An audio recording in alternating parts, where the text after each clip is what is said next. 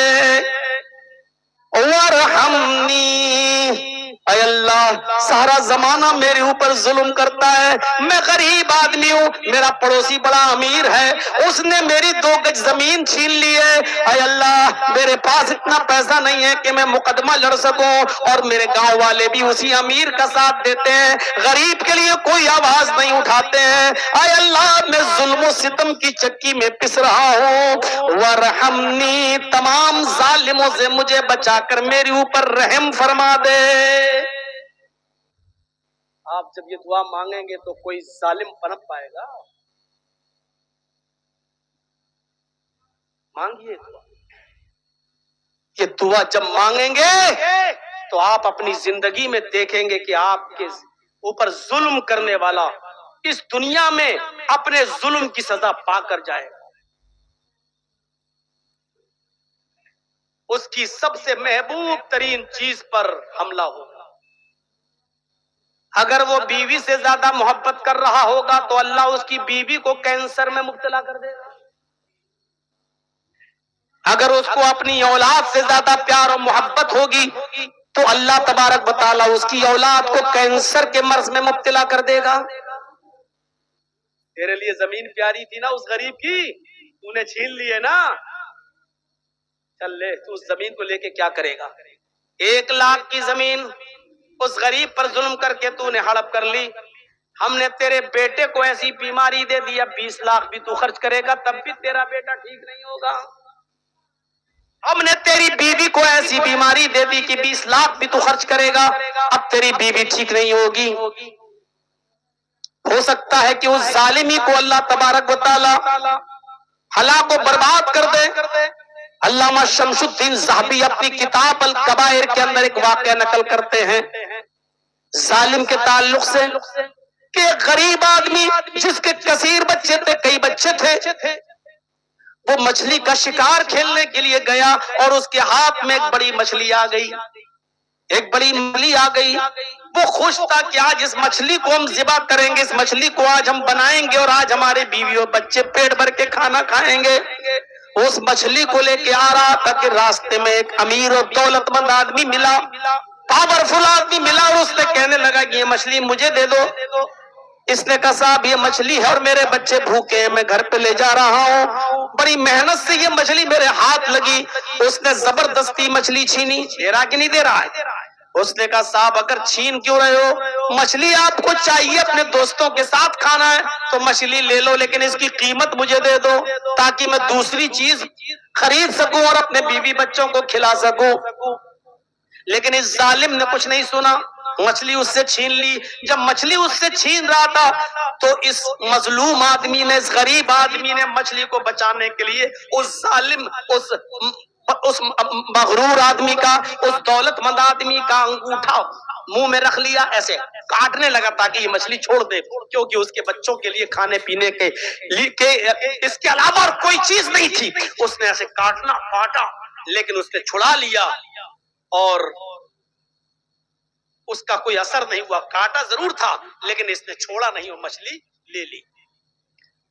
یہ ظالم مچھلی چھین کر بھاگنے لگا، چلنے لگا، اور یہ مظلوم چیخ چیخ کر کچھ کہتا رہا، اے ظالم میری مچھلی مجھے دے دے، میری بیوی اور بچوں کے پاس اس کے علاوہ کوئی سادن نہیں ہے، میری بیوی بھوکی، میرے بچے بھوکے ہیں، مجھے یہی مچھلی ان کو بنا کے کھلانا ہے. لیکن وہ ظالم پیچھے مڑ کے بھی نہیں دیکھتا اور مچھلی لے کر چلا گیا. جب وہ آنکھوں سے اوچھل ہوا تو اس مظلوم آدمی نے، اس غریب آدمی نے کچھ بد دعا دے دی. اب یہ آدمی گیا، امیر آدمی، اس نے مچھلی بنائی، اپنے دوستوں کی دعوت کی اور رات بھر جشن بنایا اور پیٹ بھر کے مچھلی کھائی اور اب سونے کے لیے رات کے 1 بجے 1:30 بجے 2 بجے یہ لوگ بستر پہ گئے، وہی انگوٹھا جو اس کا درد کاٹا ہوا تھا درد کرنے لگا، رات بھر اس نے درد برداشت کیا اور صبح ہو کر طبیب کے پاس حکیم کے پاس پہنچا کہ یہ انگوٹھا میرا کافی درد کر رہا پوری رات، ذرا دیکھیے تو اس انگوٹھے میں کیا ہے۔ اس نے دیکھا، کچھ ملنے ولنے کے لیے دیا، لیکن 15-20 دن کے بعد بھی کوئی فاقہ نہیں ہوا، بلکہ وہ پک گیا، انفیکشن پھیل گیا۔ پھر اس حکیم کے پاس گیا، اس حکیم نے کہا ارے بھائی یہ تو بہت انفیکشن پھیل گیا، یہ انگوٹھا تمہارا کاٹا جائے گا۔ جراح نے اس انگوٹھے کو کاٹ دیا، 15-20 دن کے بعد انفیکشن اور زیادہ پھیل گیا، کینسر کی طرح۔ کینسر کا آپریشن کر دیا جاتا ہے نا تو پھر اس کے بعد اور جلدی پھیلتا ہے، پورے بدن میں پھیلتا ہے، ایسے ہی اس آدمی کا جب انگوٹھا کٹا تو 10-15 دن کے بعد وہ انفیکشن پھر پھیلا اور پورے ہاتھ کی کلائی تک پھیل گیا۔ حکیم نے طبیب نے مشورہ دیا کہ اب تمہاری کلائی کاٹی جائے گی، بہرحال اس کا ہاتھ کاٹا گیا، کلائی کاٹ دی گئی۔ پھر وہ زہر پھیلتے ہوئے، انفیکشن پھیلتے ہوئے کوہنی تک پہنچ گیا۔ 1 مہینے کے بعد ڈاکٹروں نے، حکیموں نے مشورہ دیا کہ انفیکشن بہت پھیل چکا، تمہاری کوہنی کاٹی جائے گی، اور 3 یا 4 مہینے کے بعد وہ انفیکشن کاندھے بازو تک پہنچ گیا۔ حکیموں نے مشورہ دیا کہ بازو کاٹا جائے گا، بازو بھی کاٹ دیا گیا۔ حکیم نے کہا کہ دیکھو بھائی، میرا علم یہاں پر آ کر ختم ہو جاتا ہے، بہت کوشش کی تمہیں صحیح کرنے کی، میں صحیح نہیں کر سکا، اب یہ انفیکشن پھیلتا گیا، ہو سکتا ہے کہ اب تمہاری پوری باڈی میں پھیل جائے، تمہاری پوری باڈی کو کاٹا جائے۔ غور کرو تو اس سے بہتر یہ ہے کہ آپ اپنے بارے میں سوچو، آپ نے کسی غریب کی آہ تو نہیں لی، کسی مظلوم کی آہ تو نہیں لی، کیونکہ ہمارا علم یہاں کر فیل ہو جاتا ہے، یہ جہاں سے کاٹا جا رہا ہے وہیں سے تمہارا زہر اور انفیکشن بڑھتا جا رہا ہے۔ کہیں ایسا تو نہیں یہ کسی کی بد دعا تمہیں لگی ہوئی ہو؟ اگر تمہاری نظر میں ایسا کوئی شخص ہو تو اس سے معافی تلافی کر لو، شاید تم بچ سکو۔ 4-6 مہینے کے بعد اس کو دماغ توڑاتا ہے تو اس کو وہی آدمی نظر آتا ہے۔ اس نے کہا ہاں حکیم جی، جب میں مچھلی چھین رہا تھا تو ایک آدمی نے میرے انگوٹھے میں کاٹا اور وہیں سے درد شروع ہوا۔ حکیم نے پوچھا اس نے تمہیں کوئی بد دعا دی؟ کہا میرے منہ پہ تو نہیں دی، ہو سکتا ہے کہ پیٹھ کے پیچھے دے دی ہو۔ اب یہ بیچارہ اس کو ڈھونڈنے لگا، یہ ظالم آدمی، یہ امیر اور دولت مند آدمی اس مظلوم کو ڈھونڈنے لگا، تلاش کرنے لگا۔ 1 مہینہ اس مظلوم کو ڈھونڈنے میں لگا، لیکن اس نے ڈھونڈ لیا اور تلاش کر لیا، مظلوم کے پاس جا کر کھڑا ہو گیا۔ مظلوم نے 5-6 مہینے کے بعد اس ظالم کو دیکھا تو شروع میں وہ پہچان نہیں پایا، کہنے لگا آپ کون ہیں؟ کہا مجھے غور سے پہچانو۔ کہا کہ دیکھا ہوا چہرہ تو لگ رہا ہے لیکن یاد نہیں آ رہا کون ہے۔ اس ظالم نے کہا میں وہی آدمی ہوں جو تیرے ہاتھ سے مچھلی چھین رہا تھا اور چھینتے وقت تو نے میرے انگوٹھے میں کاٹا تھا۔ اے میرے بھائی، اس انگوٹھے میں درد ہوا، پہلے انگوٹھا کاٹا گیا، پھر انفیکشن پھیلا، پھر کلائی کاٹی گئی، پھر اس کے بعد انفیکشن پھیلا، کوہنی کاٹی گئی، یہاں تک کہ میرا بازو بھی کاٹ دیا گیا۔ حکیموں نے کہا کہ تجھے کسی مظلوم نے بد دعا دی ہے، جب تک وہ تجھے معاف نہیں کرے گا تیری بیماری بڑھتی جائے گی، لا علاج بیماری میں مبتلا ہو جائے گا، تو مر جائے گا۔ بچنے کا ایک ہی راستہ ہے کہ اس مظلوم سے مدد مانگ لے، اس سے معافی مانگ لے اور اس کے سامنے گڑ گڑا لے، اگر وہ تجھے معاف کر دے گا تو اللہ بھی تجھے معاف کر دے گا۔ میرے بھائی، کیا تم مجھے معاف کرنے کے لیے تیار ہو؟ اس مظلوم کی آنکھوں میں آنسو آ گئے، اس مظلوم کی آنکھوں میں آنسو آ گئے اور اس نے اس ظالم کو اپنے سینے سے لگایا اور کہا کہ میرے بھائی میں دل سے تمہیں معاف کر رہا ہوں، مجھے نہیں معلوم تھا کہ میری بد دعا سے تمہیں یہ تکلیف پہنچ جائے گی، میں نے غصے میں بد دعا دے دی تھی، اس لیے کہ میرے بچوں کے لیے کھانے کے اس مچھلی کے علاوہ کوئی دوسری چیز نہیں تھی، اس لیے میری زبان سے بد دعا نکل گئی تھی۔ اس ظالم نے پوچھا تم نے کون سی بد دعا دی تھی؟ کہا میں تمہیں دیکھتا رہا، چیختا رہا، چلاتا رہا کہ شاید تم لوٹ کر آؤ اور مجھے میرے چلی مچھلی واپس کر دو، لیکن جب تم لوٹ کر نہیں آئے اور آنکھوں سے اوجھل ہو گئے، غائب ہو گئے، تو میں نے کہا اللہ اس ظالم کو ایسی عبرتناک سزا دے، اس ظالم کو ایسی عبرتناک سزا دے جو تمام لوگوں کے لیے نشان عبرت بن جائے، تمام لوگوں کے لیے نشان عبرت بن جائے، اور اس کو دیکھ کر پھر کوئی ظالم کسی مظلوم پر ظلم نہ کر سکے۔ میری زبان سے یہ بد دعا نکلی تھی، لیکن مجھے نہیں معلوم تھا کہ اللہ اس کو قبول کر لے گا۔ میں تمہیں دل سے معاف کرتا ہوں، اور دل سے اس نے معاف کیا۔ علامہ ذہبی نے اس واقعے کو اپنی مایہ ناز کتاب الکبائر کے اندر اندازہ لگائیے، ایک ایک فٹ، ایک ایک انچ، ایک میٹر اور ایک ایک اسکوائر فٹ زمین پر ناجائز قبضہ کرنے والوں، مظلوم کی بد دعا سے بچو۔ اگر مظلوم نے بد دعا دے دی تو اسی دنیا میں تم مرنے سے پہلے اپنی سزا دیکھ لو گے، اپنا انجام دیکھ لو گے، آخرت میں سزا تو باقی ہے۔ دو لوگ